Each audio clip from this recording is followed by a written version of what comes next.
So, this comes by way of Forbes magazine. My God, do you see that? 53%. Now, before I jump into this article, this is what it made me think when I saw this. I thought to myself, well, I don't trust Rotten Tomatoes, and I haven't since the first Captain Marvel debacle. All the empty theaters, the fans not liking the film, all the bots that did like the film. People said there were bots that were downvoting the film. There were things with, so you had to, I forgot, certain reviews had to be like approved. You had to be a member for a certain amount of time. All this crazy stuff happened. The rumors of Disney buying up several seats in theaters to make it look like it had more, it made more than what it really did. So that it was just a whole thing there, just insanity back then, if you remember, if you were there for it. Now, I also don't trust Metacritic after the whole Last of Us Part 2 debacle either. However, they're not total garbage. And what I got to thinking was, okay, these are mainstream reviewers.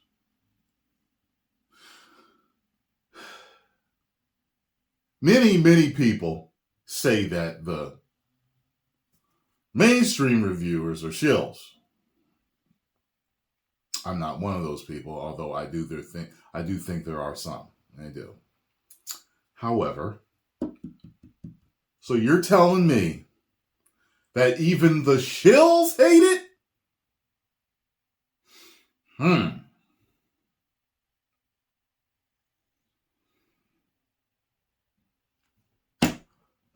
Well, what's going to matter is the audience score overall.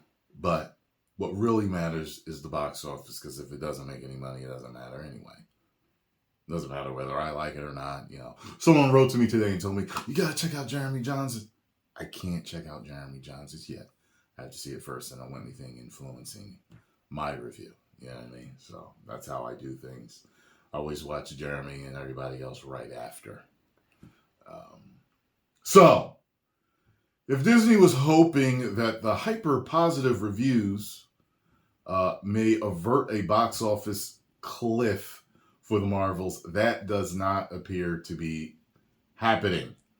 While last night's social media embargo lifting brought many positive impressions of the film today, now that full reviews are live, the Marvels has debuted with a disappointing, all-important Rotten Tomatoes score. With 68 reviews in, The Marvels is at a 53% on Rotten Tomatoes, which makes it the third worst reviewed MCU movie overall, and only the third Rotten scoring one ever. It joins the previous MCU films, Ant-Man and the Wasp, Quantumania, on that list, though the movie was even lower with a 46%, the worst overall. The third Rotten is Eternals, yeah. 53% for the Marvels is lower than the main MCU projects that it spawned from. Captain Marvel had a 79%, WandaVision, which contains Monica's origins, has a 91%. WandaVision was good. Ms. Marvel, which was all right. Kamala's origin is the single highest rated MCU project at 98%, which makes no sense whatsoever. To me, that doesn't even seem real. Like, I literally stepped through a porthole into Clown World if that's the highest rated. Like, come on, that doesn't make any sense. But the Marvels, it's like you overshot with whatever it is you were doing there to get that. But the Marvels appears to be worse than some of its parts. And that's even with the growing data. The critics are harder on MCU films than they used to be. I wonder why. That's interesting. Now, it didn't say wonder why. I'm saying I wonder why. I mean, like, it seems as though, with all the craziness that was going on, it seems that People were saying that, Disney was protected. It wouldn't seem that anymore with, South Park and Variety and now Forbes. Like, it doesn't seem to be a glimmer of light spin on these stories. It doesn't seem to be any twists on these stories. Like, So, for reference, here's the bottom 10 scored MCU movies. Thor at 77%. Avengers Age of Ultron 76%, Iron Man 2 72%, Doctor Strange and Multiverse of Madness 73%, The Incredible Hulk 67%, Thor in the Dark World 67%, Thor Love and Thunder 63%, The Marvels 53%, Eternals 47%, Ant-Man and the Wasp 46%.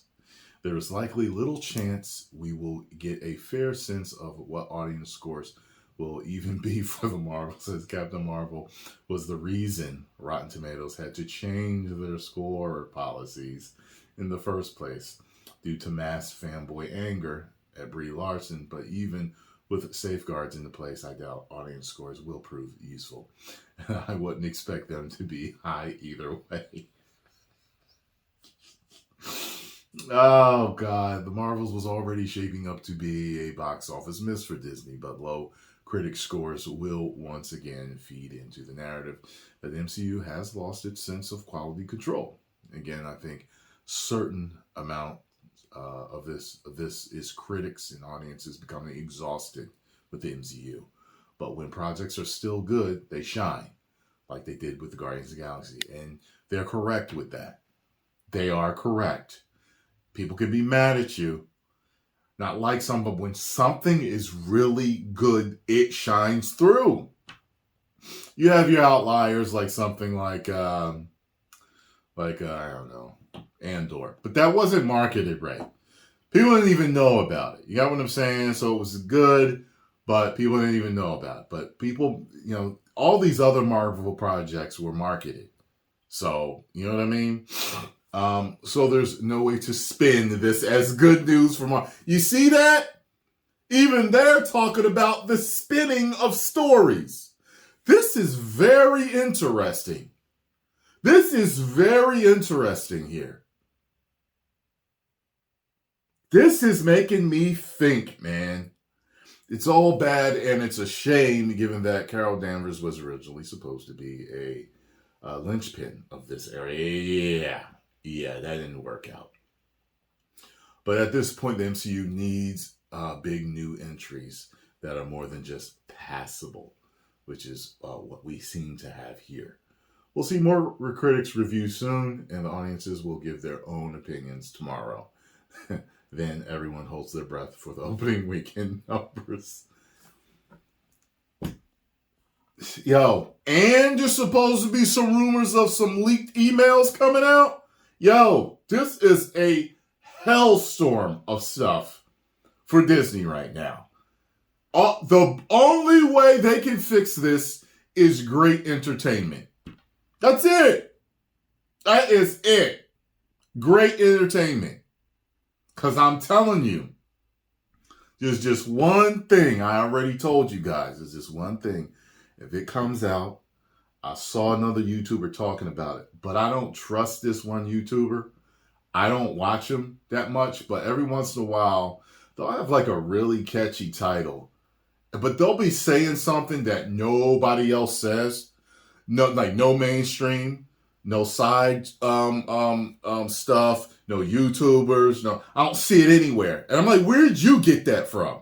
But if that was true, which it seems like it could be, with what could be coming out, I'm telling y'all, I'm making that video I told y'all. And she gonna end up crying in it probably. And get a little misty and sad. I'm telling you, watch. If I find out it's true, and that's the direction they're going, nope. Boom. So, it is what it is. Post comments down below. Let me know what you all think. If you enjoyed my thoughts on this story, make sure you hit the like button, subscribe, and share.